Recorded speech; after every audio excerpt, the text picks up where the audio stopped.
Assalamualaikum warahmatullahi wabarakatuh.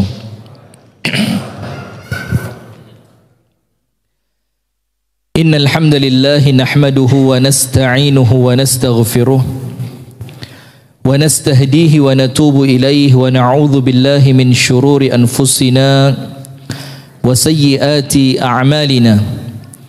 Man yahdihillahu fala mudilla lahu ومن يضلل فلن تجد له وليا مرشدا أشهد أن لا إله إلا الله وحده لا شريك له وأشهد أن محمدا عبده ورسوله صلى الله عليه وعلى آله وأصحابه ومن والاه. أعوذ بالله من الشيطان الرجيم يا أيها الذين آمنوا اتقوا الله حق تقاته ولا تموتن إلا وأنتم مسلمون اللهم أنت ربي لا إله إلا أنت خلقتني وأنا عبدك وأنا على عهدك ووعدك ما استطعت أعوذ بك من شر ما صنعت أبوء لك بنعمتك علي وأبوء بذنبي فاغفر لي فإنه لا يغفر الذنوب إلا أنت. أمسينا على فطرة الإسلام وعلى كلمة الإخلاص وعلى دين نبينا محمد صلى الله عليه وسلم وعلى ملة أبينا إبراهيم حنيفا مسلما وما كان من المشركين أما بعد. اللهم إنا نسألك علما نافعا ونعوذ بك من علم لا ينفع آمين يا رب العالمين. Pemirsa Madani TV dimanapun Anda berada, pemirsa LKC TV dimanapun Anda berada, pemirsa Madani Sayap Dakwah TV dimanapun Anda berada, kemudian pemirsa BRTV Media dimanapun Anda berada, dan pendengar RDS Radio Dakwah Syariah Solo 101,4 FM dimanapun Anda berada, dan hadirin wal hadirat jamaah Masjid Baitur Rahmah yang semoga oleh Allah kita bersama senantiasa dirahmati dan diberkahi. Allahumma amin. Puji dan syukur alhamdulillah kita haturkan kepada Allah atas limpahan nikmat yang Allah karuniakan kepada kita sehingga di malam hari ini Allah memudahkan kita, meringankan untuk kita, memberikan kesempatan, memberikan kemampuan untuk kita bersama-sama bisa duduk, menundukkan fikiran, menundukkan hati, memperkuat iman dan taqwa dengan talabul ilmi. Kita berdoa kepada Allah, jazakumullahu khairan wa barakallahu fikum wa zawwajakallahu bikran. Allahumma amin. Doa yang terakhir panjenengan tidak ngerti artinya ya. Nanti tanya sama yang ngerti bahasa Arab. Wa zawwajakallahu bikran. Dan semoga Allah menikahkanmu dengan seorang gadis.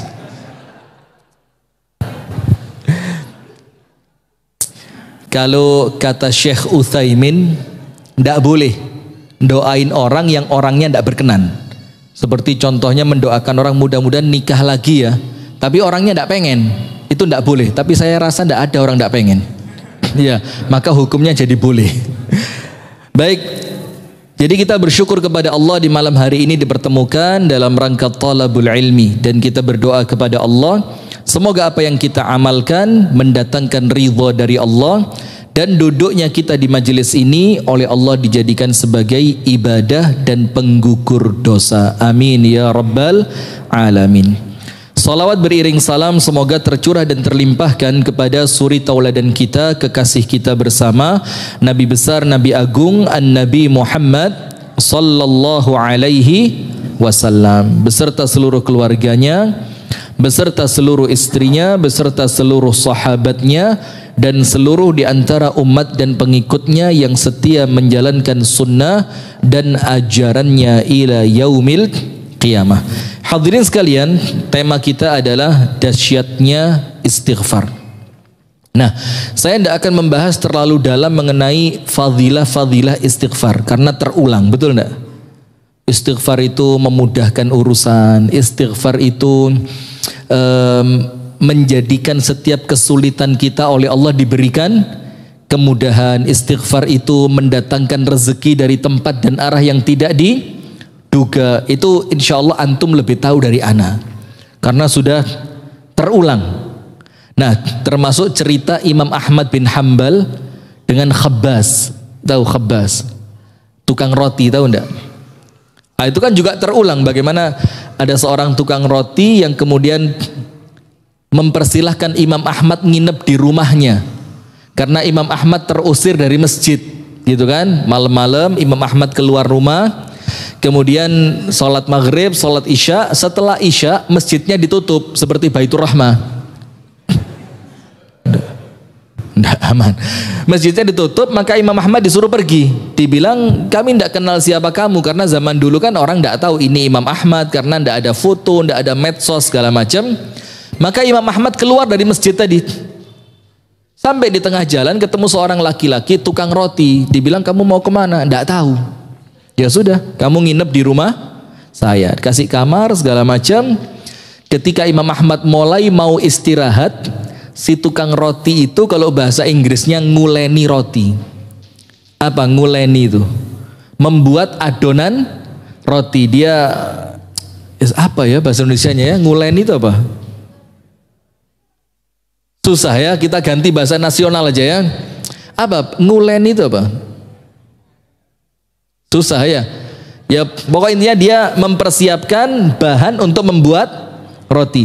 Dan ketika itu Imam Ahmad mendengarkan si tukang roti tadi Khabbas itu tidak berhenti istighfar. Astaghfirullah, astaghfirullah. Terus sampai Imam Ahmad ini penasaran. Tanya, mulai kapan Anda melakukan seperti ini? Setiap Anda mengaduk adonan roti, Anda beristighfar. Dibilang sudah lama. Terus Imam Ahmad tanya dalam keadaan orang itu tidak tahu ini Imam Ahmad. Tahu tidak kamu kalau keutamaannya istighfar? Dengan istighfarmu ini Allah kasih untuk kamu apapun yang kamu mau. Tahu? Sudah? Sudah katanya. Saya tahu dan saya dapat semua yang saya inginkan. Illa wahid, kecuali satu. Saya kepingin sudah lama ketemu yang namanya Imam Ahmad bin Hambal. Tapi sama Allah sampai sekarang belum kunjung dikabulkan. Apa kata Imam Ahmad? Subhanallah, Allahu Akbar, istighfaruka jalabani ila baitik. Istighfar kamu yang narik saya untuk datang ke rumahmu. Saya ini tadi kata Imam Ahmad, tiba-tiba menjelang azan maghrib tidak tahu, kayak pengen keluar aja. Saya tidak tahu mau kemana. Akhirnya saya jalan, ketemulah masjid. Saya sholat di sana sampai isya. Setelah sholat isya saya diusir. Saya ketemu kamu, dipersilahkan nginep di rumah kamu. Dan akulah orang yang kamu cari selama ini. Akulah Ahmad bin Hambal. Itu orang berdua akhirnya peluk-pelukan. Itu tentang keutamaan istighfar. Termasuk sekali istighfar menghapuskan dosa seluas langit. Orang yang istighfar akan mendatangkan cinta dari Allah. Itu sudah perkara-perkara yang Anda terulang. Nah, sekarang saya mau ambil satu materi serupa itu. Tapi kemudian dari sisi yang berbeda. Tetap istighfar, tetap tobat, intinya minta ampun kepada Allah, tapi dari sisi yang berbeda agar kesannya tidak terulang. Opo sih kok istighfar maneh? Bahkan orang disuruh istighfar sekarang, Mbak, ngamuk. Loh aku mari lapo kok kongkon istighfar iku. Iya kan? Nah, maka sekarang saya bacakan ucapan Al-Imam Ibnul Qayyim tentang istighfar dan taubat. Ibnul Qayyim mengatakan, fa idza aradallahu bi 'abdihi khairan fataha lahu abwabat taubah. Ini ciri ketika Allah menginginkan seseorang itu mendapatkan kebaikan, oleh Allah orang itu akan diringankan beristighfar. Jadi kalau tiba-tiba ya, kadang-kadang kan kita ini zikir itu Pak, itu bukan kemauan kita tapi dorongan hati. Kayak moro-moro kepingin gitu, terasa enggak? Kayak tiba-tiba kita kayak ringan gitu istighfar. Tiba-tiba kayak ringan gitu baca subhanallah walhamdulillah wala ilaha illallah wallahu akbar. Tiba-tiba kayak ringan gitu sholat sunnah. Dan itu semua ketika tiba-tiba Anda tergerak tanpa kemudian Anda merasa ini ada apa. Tiba-tiba lisan itu kok pengen istighfar ya. Sampai kadang-kadang panjenengan pakai alat yang di jari itu, yang dicetek, hitungan untuk zikir itu. Anda kadang-kadang astagfirullah, astagfirullah. Gak kerasa, moro-moro sudah sampai 700, sampai 1200, bahkan ada yang sampai 5000. Karena lagi tergerak hatinya untuk apa? Istighfar. Itu tandanya apa? Dikatakan oleh Ibnul Qayyim, ketika Anda tergerak untuk beristighfar, itu tanda saat itu Allah sedang memiliki kemauan baik untuk Anda. Allah sedang menginginkan kebaikan untuk Anda. Kemudian disebutkan oleh Al-Imam Ibnul Qayyim Al-Jauziyah, wa qad takunu as-sayyi'atu sababu rahmatillah. Dan terkadang kata Ibnul Qayyim, orang yang tergerak istighfar itu kan otomatis sambil dia istighfar itu sambil mikir kan, ini dosa apa yang saya istighfari. Pernah nggak begitu? Pasti kan? Misalkan kita ini matanya kurang terjaga, susah untuk menundukkan pandangan. Atau mungkin telinga kita susah untuk ditahan, yang didengarkan itu sesuatu kalaupun tidak haram minimal sia-sia. Iya apa enggak? Kalaupun tidak haram minimal apa? Sia-sia. Duduk di warung kopi ngalor ngidul, apalagi Baitur Rahmah mau bikin kopi juga ya. Ini usulan bagus ini si Pak Takmir gini. Nanti belakang sana kasih tempat duduk, ada kopi, tapi kopinya yang digiling loh ya. Jangan digunting. Kalau kopi gunting yang garai loro weteng ya. Karena kopi itu digiling bukan digunting. Kalau kopi gunting ini betul apa enggak? Enggak boleh. Astagfirullahaladzim. Baik, insyaallah semuanya tidak ada kembung, tidak ada sakit ya, sehat walafiat. Amin. Sudah? Maka ketika kita beristighfar itu akan lebih afdolnya teringat di sini, Pak. Saya ini istighfar untuk dosa yang mana? Karena ketika Anda memunculkan dosa sembari Anda beristighfar, maka Anda dapat dua. Anda dapat dua.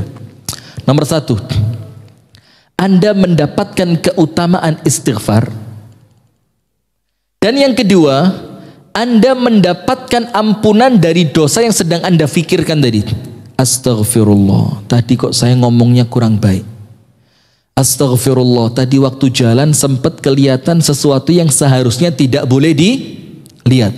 Jadi sembari Anda beristighfar, itu bukan sekedar otomatis pokok gano artine sekedar kalimat istighfar yang keluar sia-sia. Seperti apa? Seperti buih di lautan. Lah, itu tidak ada artinya.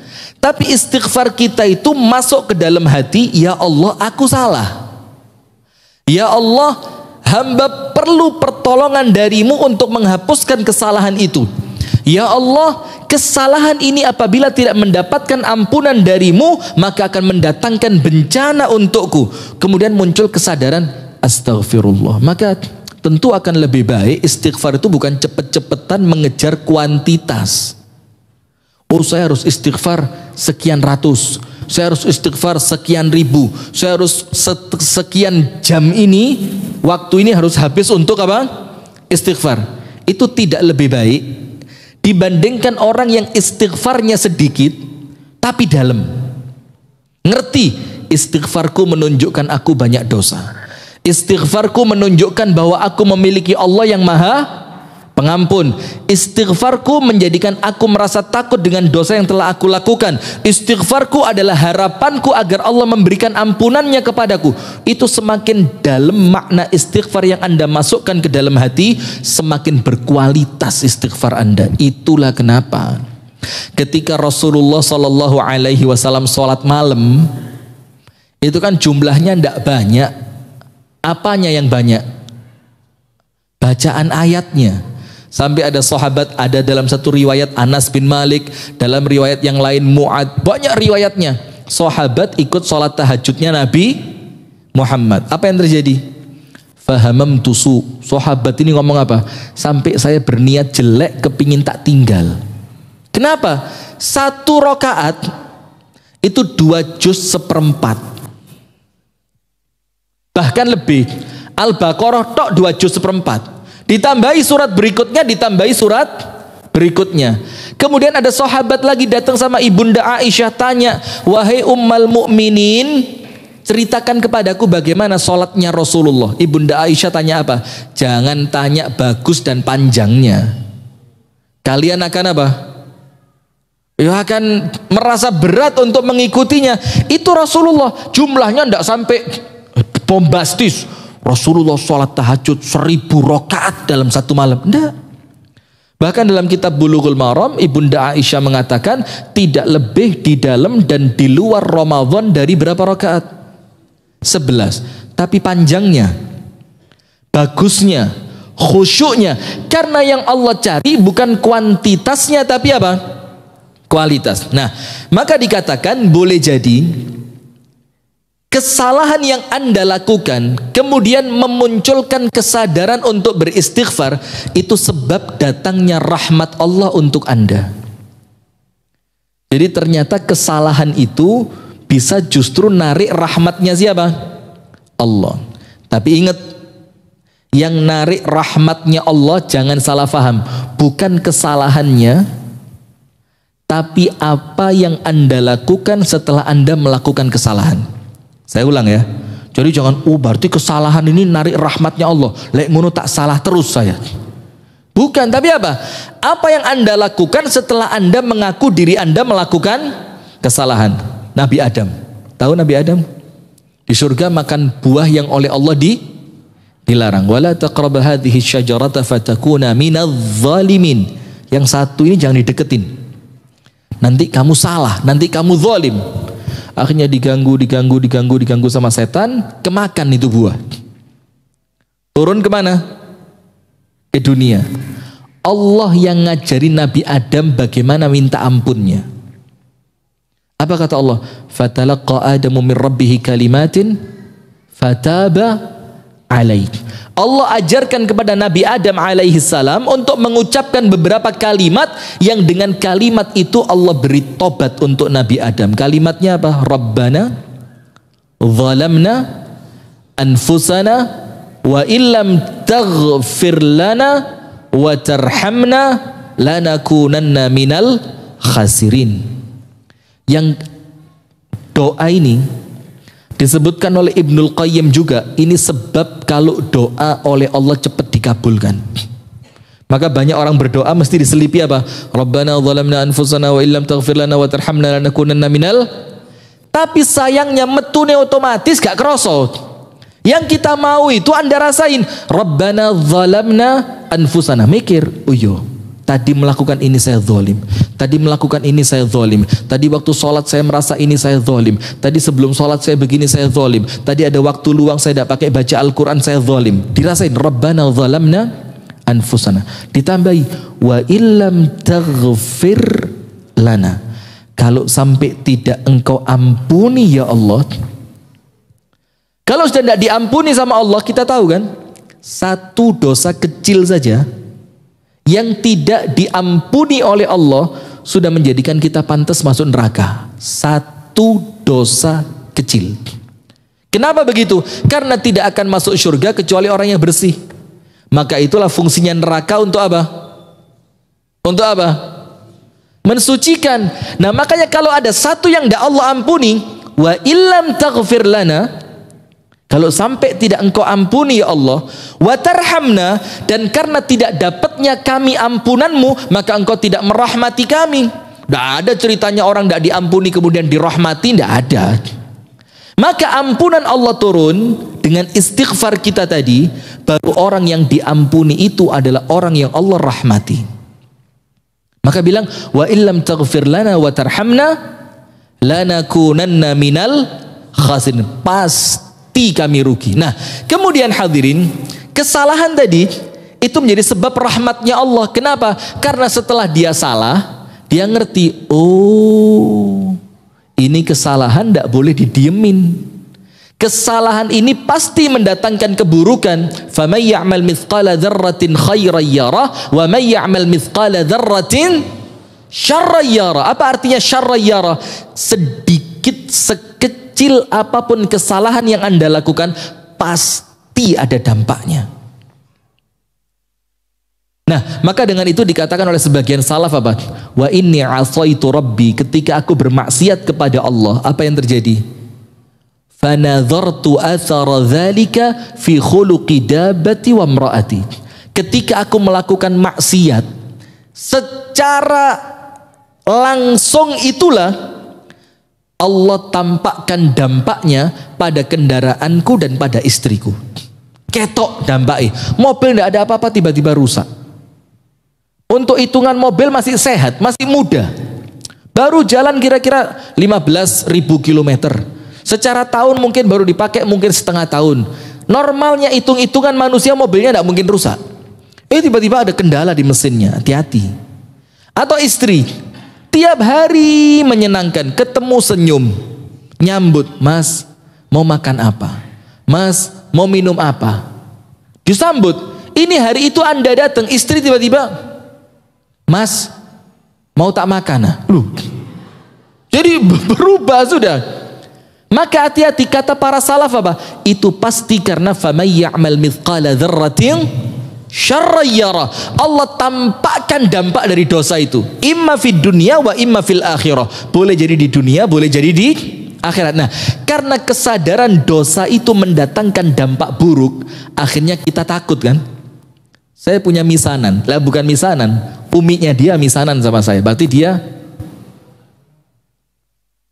ya katakanlah ponaan gitu ya, sudah, tapi seusia sama saya, seumuran, cuma beda setahun, sekolahnya bareng, sudah masuk pondok bareng saya, dia tidak kuat keluar, saya dipaksa umi saya suruh kuat, akhirnya tidak keluar, sudah sama-sama nikah, ketemu, dia ada masalah ini masalah segala macam, cerita, Ki, anak iki kate dadi wong apik tapi angel te dadi wong nakal wedi ana lah repot ae dadi wong apik angel dadi wong nakal wedi terus tak tanyai lek kepinginmu apa lho lek kepingin yo apik lho terus kenapa gak latihan gak iso bukan gak iso kamu ndak mau mulai.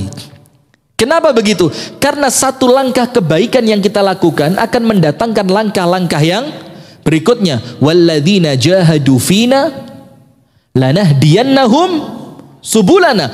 Orang yang mau sungguh-sungguh sama Allah dikasih jalan. Berarti kalau ada orang ngomong, saya tidak bisa sholat tahajud, tidak sungguh-sungguh dia. Dan Allah tahu mana orang yang niatnya tulus, mana yang niatnya main-main. Oh, saya kalau di poligami tidak bisa. Oh, tidak sungguh-sungguh Anda. Kalau Anda sungguh-sungguh bisa Anda. Betul Pak? Pak betul Pak? Saya datangnya ibu-ibu, bapak-bapak ini. Anda baru ngomong betul tak sudah takut ya. Nah sudah. Artinya begitu. Lalu terus saya tanya lagi. Terus lek nakal ya apa? Kalau nakal kenapa? Ya takut.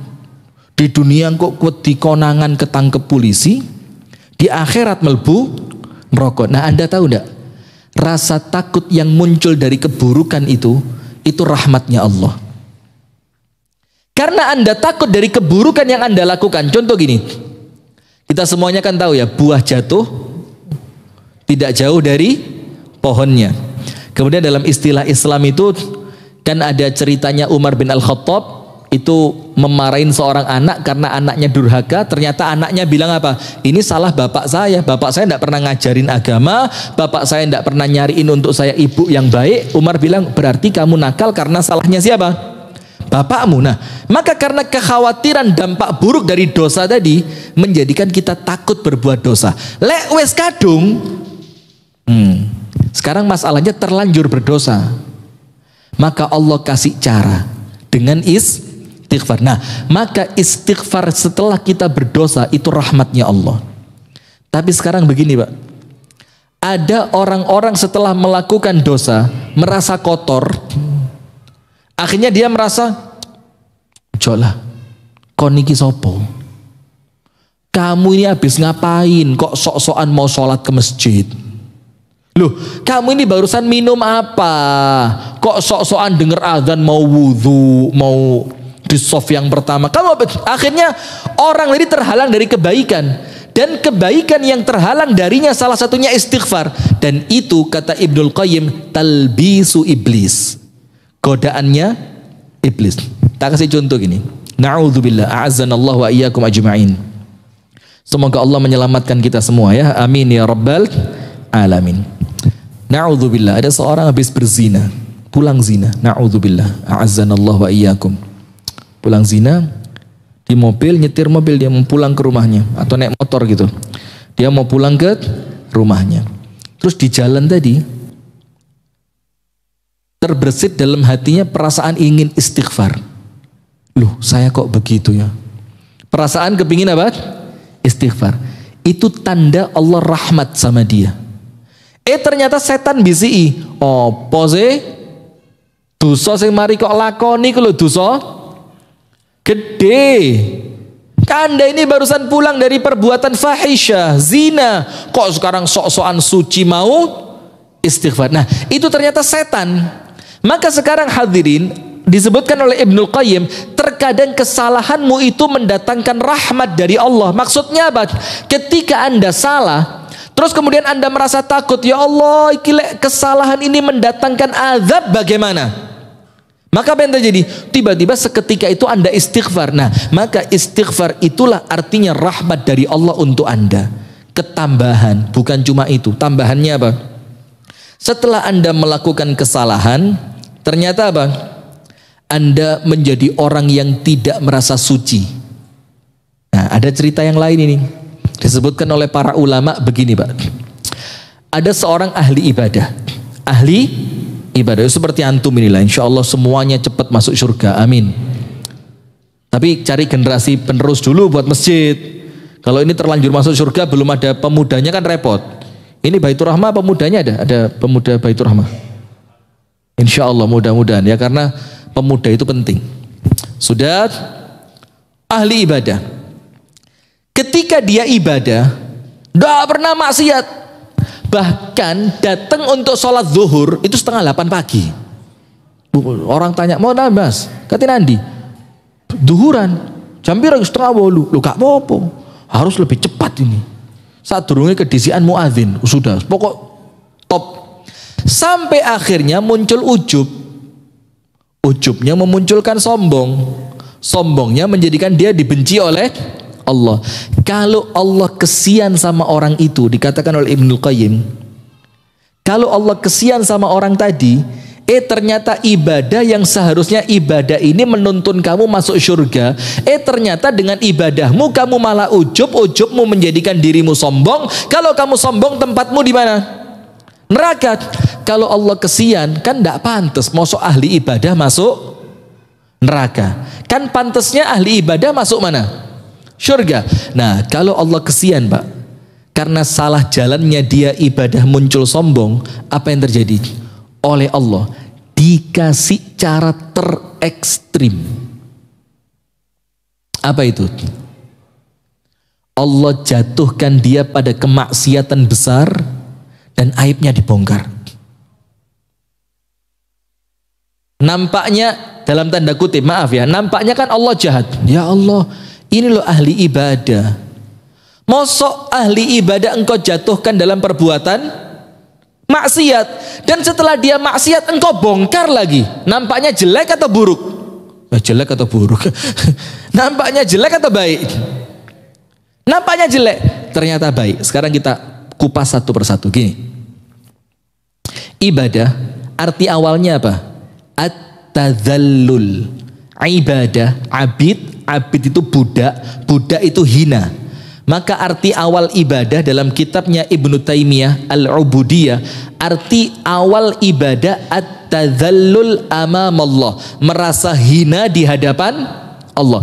Berarti kalau ada orang ibadah merasa mulia, salah jalan dia. Bukan itu yang Allah inginkan. Nah, maka ketika Allah kesian, Allah akan kembalikan dia menjadi hina. Allah akan kembalikan dia apa?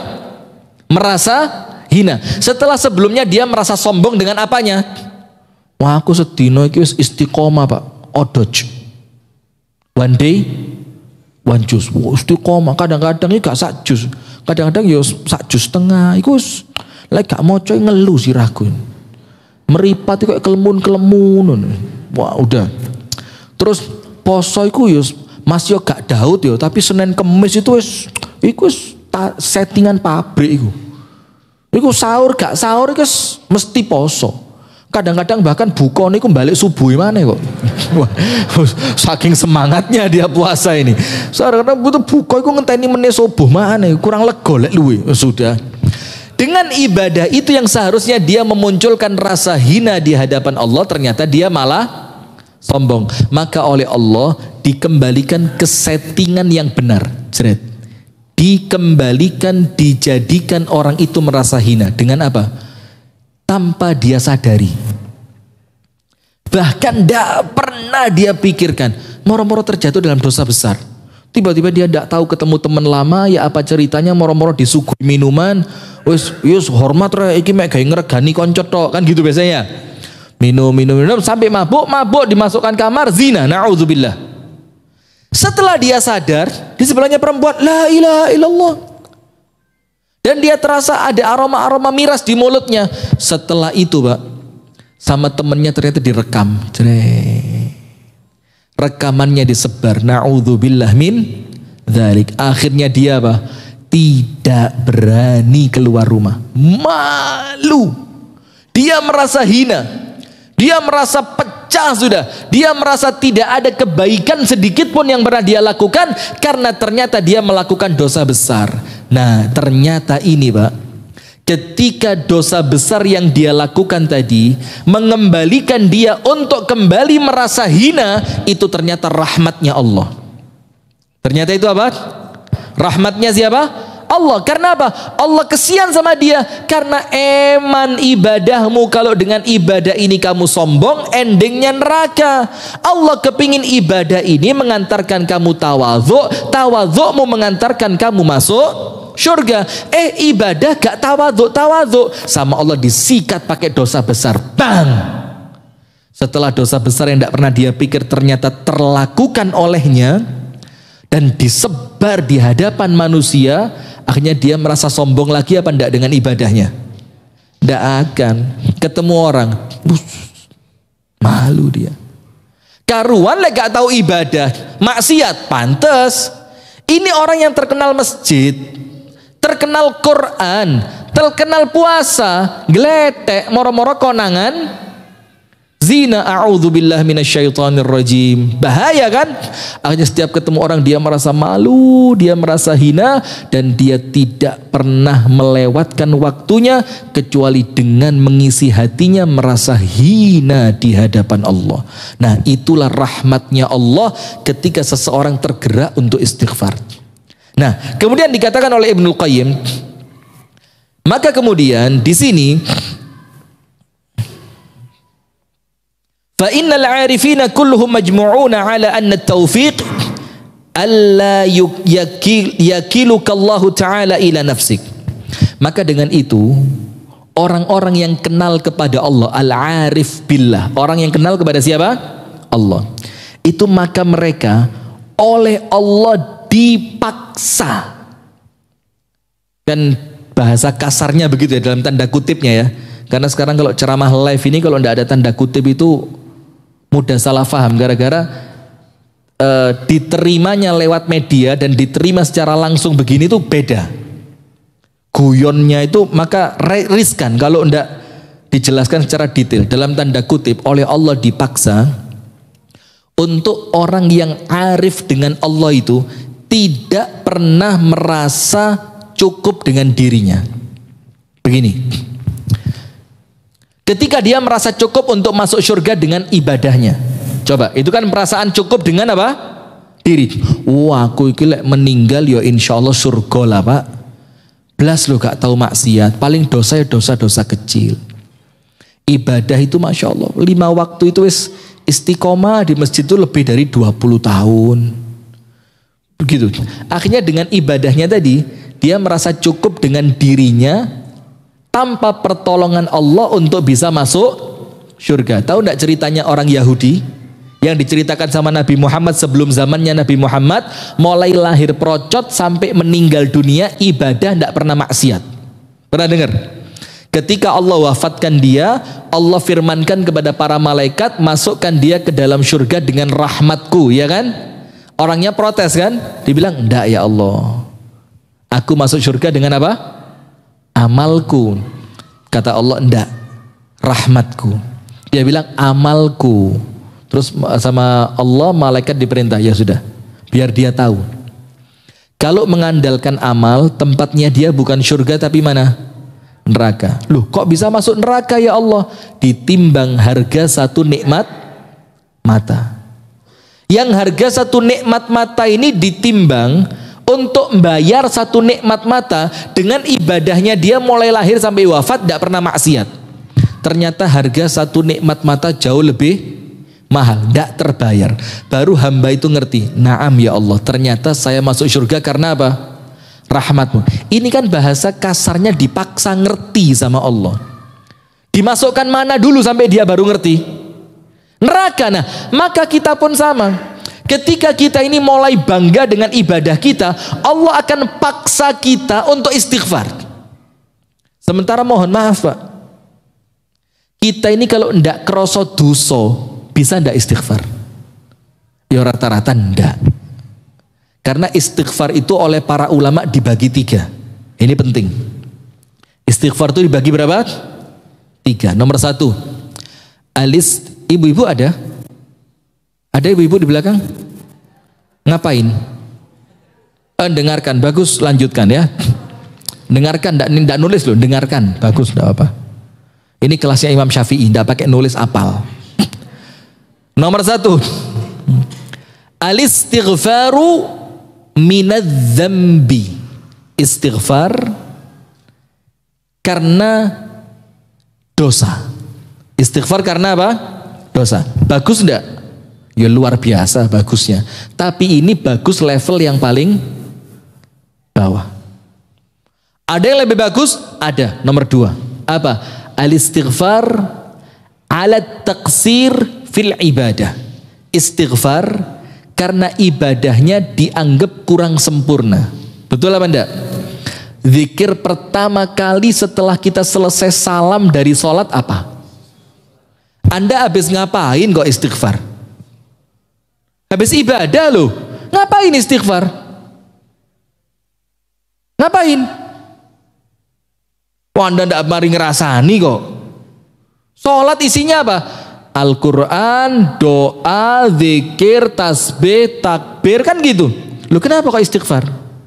Karena kita yakin Pak, ibadah kita tadi 100% sempurna atau ada kurangnya? Ya kurang pol kita, bukan ada kurangnya, kurang pol. Kadang-kadang rokaat pertama khusyuk sudah, rokaat kedua nyamuk liwat, nging, Baitur Rahmah AC ini kurang adem, nyamuk melbu loh. Nah karena kurang khusyuknya dalam ibadah, maka kita apa? Istighfar. Doa keluar dari kamar mandi apa? Ghufranak, ampuni hamba ya Allah. Anda di kamar mandi ngapain sih? Anda ke kamar mandi kan tidak macam-macam, buang hajat, selesai keluar. Loh ngapain Anda pakai istighfar? Wong itu manusiawi kok. Karena ada waktu yang ketika Anda di kamar mandi tadi, Anda tidak maksimal ibadah. Boleh baca Quran di kamar mandi? Tidak boleh. Boleh sholawatan di kamar mandi? Oh, sallallahu ala Muhammad. Boleh? Tidak boleh. Yang waktu itu kalau Anda tidak di kamar mandi, Anda bisa ibadah maksimal. Karena Anda di kamar mandi, Anda tidak mampu ibadah maksimal dengan umur yang Allah kasih yang tidak bisa mundur, maju terus. Maka Anda tutup kekurangan ibadah dari waktu yang Anda ke toilet tadi dengan apa? Istighfar. Ampuni ya Allah, tadi tidak maksimal karena saya sedang di kamar mandi. Itu istighfar yang kedua. Keren. Lebih keren dari yang pertama. Kalau pertama istighfar karena apa? Dosa. Nomor 2 istighfar karena ibadahnya dianggap kurang sempurna. Ini lebih keren. Dosa gak, tapi ngaku ibadahnya tidak sempurna. Istighfar yang paling keren nomor 3. Istighfarnya Nabi besar Muhammad sallallahu alaihi wasallam. Nabi Muhammad, saya mau tanya, apakah beliau punya dosa? Enggak, namanya apa? Maksum, terbebas dari dosa. Tapi beliau istighfar. Padahal tidak punya dosa. Ibadahnya Nabi Muhammad sempurna atau kurang? Oh, sempurna. Tapi Nabi Muhammad istighfar. Dosa tidak punya, ibadah sempurna, kok tetap istighfar? Istighfarnya apa? Syukur? Lah, belum tentu. Kurang tepat. Istighfarnya untuk ibadah. Karena yang nyuruh istighfar siapa? Allah. Berarti ketika perintah Allah kita lakukan, kita beribadah apa enggak? Ibadah. Maka istighfarnya Nabi Muhammad bukan karena dosa, istighfarnya Nabi Muhammad bukan karena kurang sempurnanya ibadah, tapi istighfarnya beliau ini istighfar murni sebagai bentuk ibadah. Nah, maka Ibnul Qayyim mengatakan orang yang arif, kenal sama Allah, itu Allah akan paksa dia bagaimana dia tidak pernah merasa cukup dengan dirinya tanpa pertolongan dari Allah. Itulah diperbanyak mengucapkan la haula wala quwata illa billah. Tapi sekali lagi, Mbak, la haula wala quwata illa billah itu gak mek metu tok. Kita ini zikir ahli zikir kita ini. Sengaku saya ahli zikir semua ini. Apalagi yang sempat pakai alat itu, woi, alat itu kalau saya burek tambah terpacu gitu. 3.700 rek. Nanti lagi 9.200. Oh, iki kudu 10.000 iki. Nguber maneh tambahi 800. Ya apa ndak? Memacu, boleh ndak? Boleh, bagus. Tapi nampaknya kok hitung-hitungan kuantitas, ndak ada nilai di situ. Maka termasuk la haula wala quwata illa billah itu ngaku, ya Allah, saya mampu ibadah betul-betul karenamu ya Rabb. Bahkan ketika saya mampu beristighfar setelah saya berdosa, itu karenamu ya Allah. Ngaku begitu. La haula wala quwata illa billah. Akhirnya sama Allah dipaksa, bagaimana supaya ahli ibadah ini tidak merasa cukup dengan dirinya. Bagaimana caranya Allah? Kembali seperti yang tadi, dibikin dia melakukan dosa. Supaya dia merasa kira-kira ibadah yang aku lakukan sepanjang ini dibandingkan dengan dosa yang aku lakukan, oh iki waduh abotan dosaku. Jauh lebih berat apa? Dosa saya. Akhirnya dia merasa apa? Berarti kalau saya sendirian tidak cukup. Saya harus megang siapa? Allah Ta'ala. Itu al-arif billah, orang yang kenal sama Allah. Jadi hati-hati kita ini. Kita ini Pak, maaf lah, jujur saya ngomong dari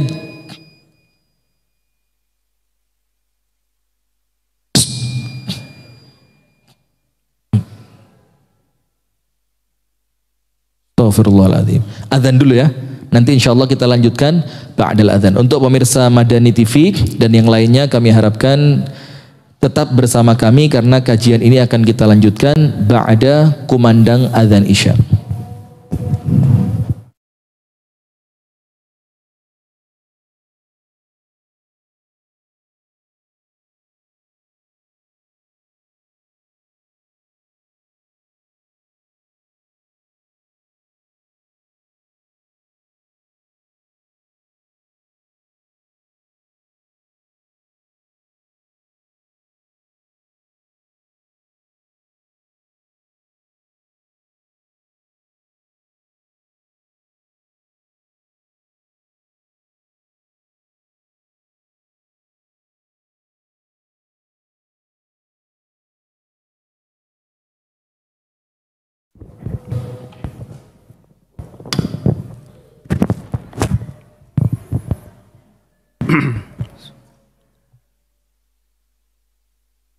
Allahu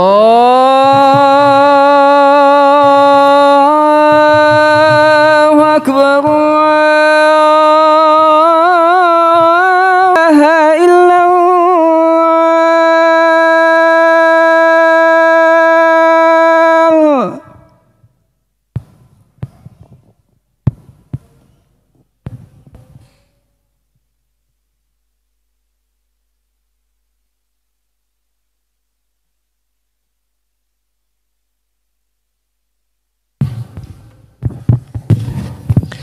Bismillah, alhamdulillah, salatu wassalamu ala rasulillah wa alihi wa sahbihi wa man walah wa la hawla wa la quwata illa billah.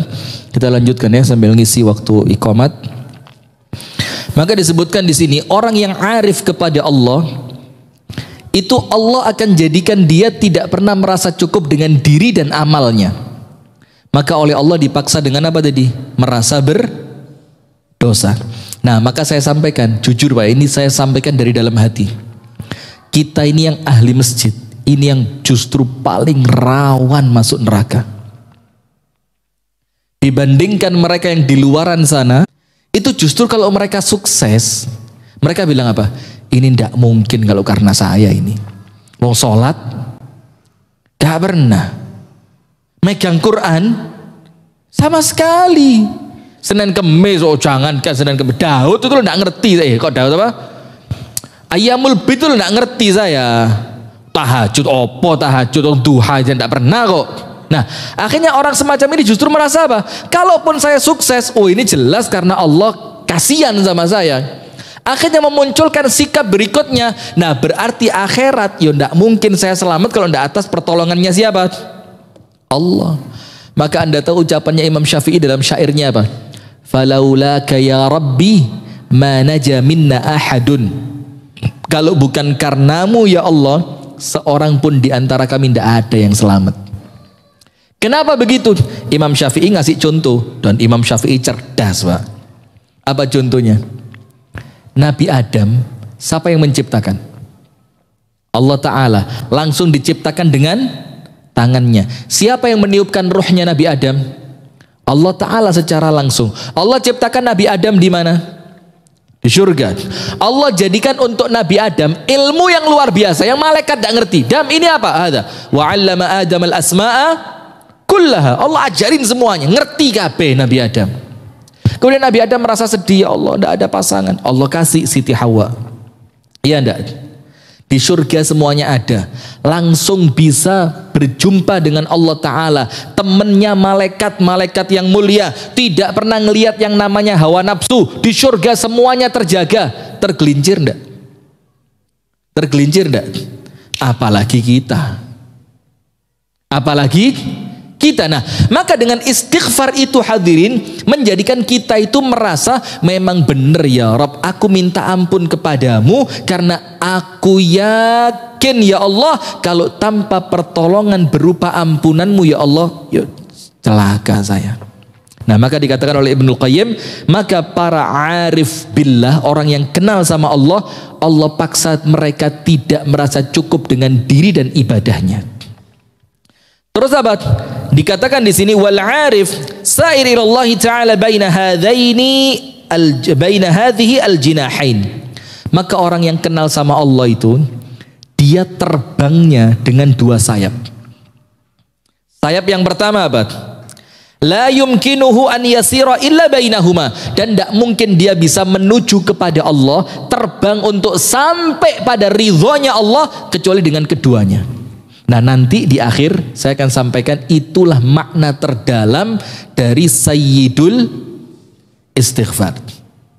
Istighfar yang paling keren. Nah, tidak akan bisa terbang kecuali dengan keduanya dan tidak akan sampai kepada Allah kecuali dengan keduanya. Famata fatahu wahidun minhuma fahuwa kattair alladhi faqada ahadu janahi. Ketika dia kehilangan salah satu dari dua ini, seperti burung yang sayapnya tinggal satu. Bisa terbang enggak? Enggak bisa. Yang pertama apa? Musyahadatul minnati minallahi ta'ala. Dia meyakini semua yang dia miliki pemberiannya siapa? Allah, termasuk ibadahnya. Jangan kayak Qarun. Innama utituhu ala ilmin indi. Aku dapat semua ini karena apa? Ilmuku, kerjaku, ikhtiarku, kecerdasanku, keuletanku. Dan banyak sekarang. Coba saya dulu ndak pindah dari sana ke sana yo gak dadi koyok ngene. Ada? Tuh, jangan bilang banyak, semua. Luwe akeh kok banyak ini. Coba dulu ya, bapakmu itu ndak tak kasih tahu begini, ya ndak jadi rumahmu ini. Ada? Semua perempuan juga gitu. Sampean mas, coba biyen gak dijokok bapakku, Ya saiki ndek kono lho Mas, tempat pembuangan akhir. Coba dipungut be bapakku Mas, macam-macam kate rabi maneh sampean Mas. Nah, ini mau mesti ini top wes. Saya habis ikhtiar dari awal tadi. Saya mau fokus gitu. Ya tetap kadung gawan itu loh ya. Sudah, astagfirullahaladzim. Sudah. Maka hati-hati. Kalau masih ada perasaan seperti itu, saya sholat tahajud. Mas, abot Mas. Aku ae. Iku ngelatih 12 tahun. Ada? Itu loh Pak. Tipisnya setan kalau ganggu manusia. Iki lek biyen nom-nomanku gak latihan sehat, tuwek ngene yo salate ndek kursi. Berarti seakan-akan dia kuat salat berdiri karena nom-nomane olahraga. Coba. Dia lupa semua itu dari siapa? Wakeh wong nom-nomane olahraga gak sampai tuwek stroke. Iya benda. Iya. Banyak orang yang kerja keras gak kaya-kaya, ada satu orang keberuntungan. Moro-moro sugih, di balik tanahnya tersimpan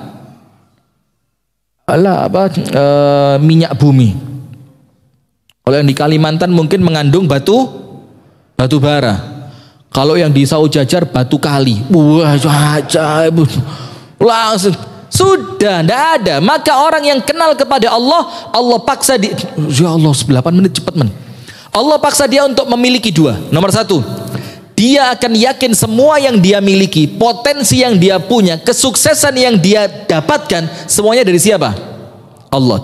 Yang kedua, wa mutala'atu aibin nafsi wal amali. Dan yang kedua, dia pasti punya aku iki gano opo-opo nih. Dia merasa dirinya penuh dengan aib dan dosa. Itu orang yang kenal sama Allah. Nah, akhirnya muncul yang namanya Sayyidul. Ayo, apa Sayyidul Istighfar? Allahumma anta rabbi. Ngaku dulu. Rabb itu apa? Yang ngasih segalanya kan? Menghidupkan, mematikan, ngasih rezeki, nyehatkan, menyukseskan, membahagiakan. Allahumma anta rabbi la ilaha illa anta. Kalau sudah ngaku yang ngasih Allah, maka tidak ada yang berhak disujudi kecuali Engkau ya Allah. Khalaqtani, yang menciptakan aku Engkau ya Allah. Wa ana abduka, dan aku ini ngaku hambamu. Maka ketika itu kita lupa jadi hambanya dunia, ndak. Jadi hambanya mobil Mercy, ndak. Jadi hambanya apa lagi? Sudah, lepas semua. Wa ana abduka wa ana ala ahdika wa wa'dika. Ingat ada tambahannya, Mas tata'tu. Kalau kita ini ngaku hamba, hamba itu punya kewajiban Pak, bukan ngaku hamba tapi sak karepe, bukan hamba itu. Maka ngaku, aku punya perjanjian denganmu ya Allah, tapi maaf ya Allah, semampuku. La yukallifullahu nafsan illa. Nah di situ kan ngaku bahwa kita tidak bisa sempurna. Abu'u laka bi ni'matika alayya. Hamba ngaku ya Allah, semua nikmat yang hamba rasakan darimu. Wa abu'u bi dzambi, dan aku mengaku dosa-dosaku. Dua kan? Yang pertama mengaku semua pemberian dari siapa? Allah. Yang kedua mengaku kekurangan diri sendiri. Maka ucapannya apa? Faghfirli. Maka dengan semua pengakuan ini ya Allah, aku mengaku Engkau Rabb, aku mengaku Engkau ilah, aku mengaku aku adalah ciptaanmu, aku mengaku aku adalah hambamu, aku mengaku aku memiliki perjanjian denganmu, tapi semua itu ya Allah semampuku ya Allah. Kenapa kita ngomong semampuku? Karena kita ngaku kita lemah. Fa innahu la yaghfirudz dzunuba illa anta. Maka pantas kalau ini oleh Nabi Muhammad dibilang apa? Sayyidul Istighfar. Barang siapa membaca di waktu pagi, yakin dengan kandungan isinya, wafat sebelum malam, tempatnya mana? Surga. Kenapa? Arif, kenal sama Allah. Dan barang siapa membaca di waktu petang, yakin ngerti isinya, wafat sebelum pagi, tempatnya dia di mana? surga. Nah, itulah hadirin, maka hati-hati.